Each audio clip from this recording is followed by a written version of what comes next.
اور آج اندازہ نہیں ہے ہم کو کہ جس کی بیٹیاں گھر کی دہلیز پہ جوان ہے اس کی زندگی کتنی کٹھن گزر رہی ہے. کوٹھے تے چڑھ ویخ فریدا تے کر کر بلدی اگ، میں جاتا دل دکھی میرا پر دکھی سارا جگ.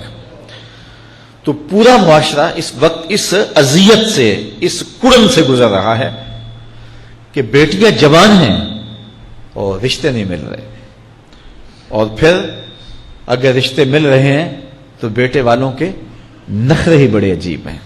اور پھر جس طرح وہ بیٹیوں کو، غریبوں کی بیٹیوں کو لونڈیاں بنا کے اپنے گھروں میں رکھتے ہیں، تو یہ ایک الگ درد کی اور دکھ کی کہانی ہے.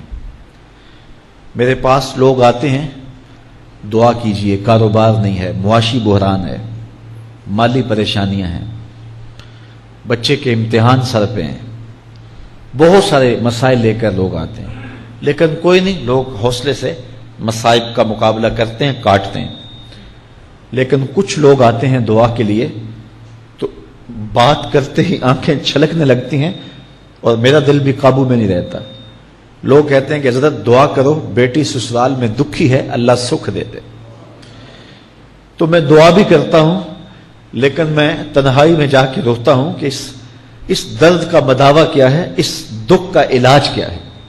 اور معاشرہ تیزی سے اس تکلیف کی طرف بڑھ رہا ہے، اور طلاق کی شرح بھی جو ہے وہ بڑھتی چلی جا رہی ہے. میرے پاس ایک دن ایک صاحب آئے، ساتھ ان کی بیوی تھی، اور میں انہیں جانتا ہوں، عزت دار لوگ تھے.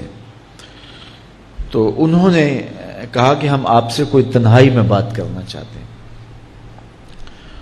تو ان کے اپنے عزیز تھے، بیٹیاں اس شخص کی زیادہ ہیں.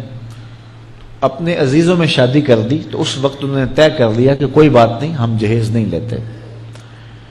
لیکن وہ باپ بلک بلک کے مجھے کہہ رہا تھا کہ کتنے دنوں سے میری بیٹی گھر آ کے بیٹھی ہوئی ہے، اور وہ کہتے ہیں کہ اتنی دیر واپس نہ آنا جب تک تیرا جہیز پورا نہیں ہو جائے گا. میں کہتا ہوں کتنا صفاق معاشرہ ہو گیا ہے اور کتنے کٹھن حالات ہو گئے ہیں. تو جب معاشرہ اس کیفیت میں چلے جائے تو پھر انارکی پھیلتی ہے اور معاشرے پھر قائم نہیں رہتے. تو کتنی باپ کی دہلیز پر بوڑھی ہونے والی بیٹیاں، ان کی سسکیاں، ان کی آہیں اور ان کی چیخیں اس معاشرے کو بے چین کی ہوئی ہیں. تو امیر لوگوں کی ذمہ داری ہے کہ وہ غریبوں کے دکھ بانٹ لیں. اللہ تعالیٰ ارشاد فرماتا ہے کہ فکو رقبہ او اطعام فی یوم ذی مسغبہ، کسی پھنسے ہوئے کی گردن چھڑانا یہ بڑی نیکی ہے. تو اس وقت غریب کی بیٹیوں کا رشتہ کوئی قبول نہیں کرتا. اگر کوئی نوجوان اور اگر کوئی سرمایہ دار غریبوں کی بیٹیاں قبول کر لے تو یہ اس کی مہربانی ہوگی. اور اگر یہ نہیں کر سکتا تو کم از کم ان بیٹیوں کی شادیوں کا اہتمام کیا جائے، لیکن یہ مہربانی کی جائے کہ غریبوں کی بچیوں کو نمائش گاہ میں نہ کھڑا کیا جائے اور ان کی غربت کا تماشا نہ بنایا جائے. رات کی تنہائی میں ان کے ماں باپ کی خدمت کی جائے تاکہ وہ اپنی بیٹیوں کو عزت سے اٹھا سکیں. میرے حضور نے ارشاد فرمایا وَرَجُلٌ تَصَدَّقَ بِصَدَقَةٍ فَأَخْفَاهَا حَتَّى لَا تَعْلَمَ شِمَالُهُ مَا تُنْفِقُ يَمِينُهُ، جس شخص نے تنہائی میں خیرات کی کہ دائیں ہاتھ نے جو خرچ کیا بائیں کو پتہ بھی نہ چلا، قیامت کے دن جب کوئی سایہ نہیں ہوگا اللہ اس شخص کو اپنے عرش کا ٹھنڈا سایہ عطا فرمائے.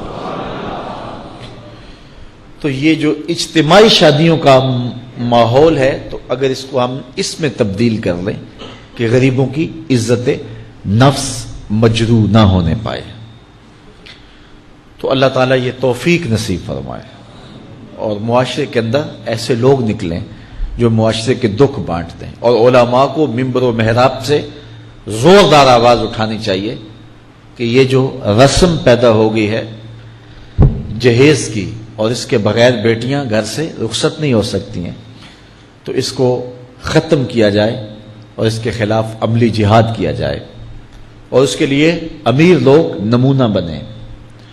غریب لوگ تو نمونہ بن نہیں سکتے، مشکل ہے ان کے لیے، لیکن امیر لوگ اگر نمونہ بنے تو وہ بن سکتے ہیں اور معاشرے کے اس ناسور کو ختم کیا جا سکتا ہے، اور غریبوں کی بیٹیاں عزت سے اپنے پیا گھر سدھار سکتی ہیں، اور ان کو جو ہے ان کے ماں باپ کو تسکین کی اور چین کی نیند آ سکتی ہے۔